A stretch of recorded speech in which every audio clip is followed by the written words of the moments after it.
I didn't think that God really loved me enough, because if He did, why did I have a disability?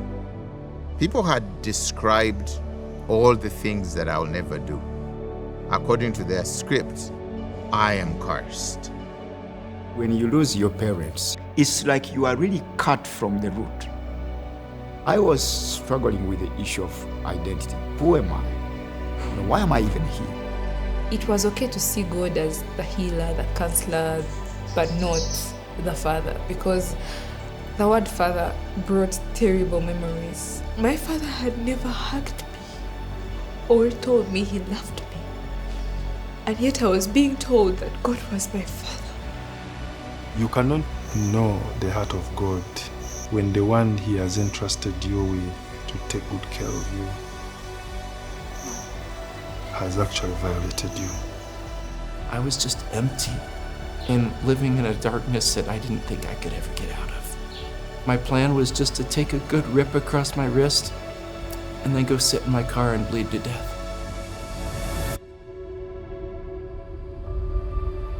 How can someone who has not been loved understand the love of God? Love is about your heart being turned toward the good of another person. I was not just told about the Father's heart. I was loved. I was shown. Everything was pointing to how much God had loved me. And that changed me completely. I began to realize that a lot of what people were saying was not true. I was a child of God, and I was a loved child of God. I did not believe that my story could change. That is something that I never saw coming.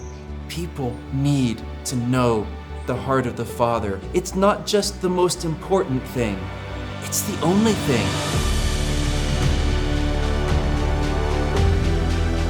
This is who God is. He is love.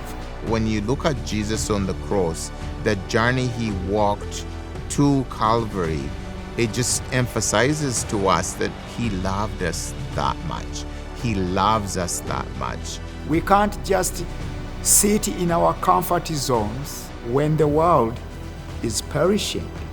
God redeemed us to rise up and extend the same grace to so many people out there who are broken. Whatever's happened behind, you have a Father who just says, come.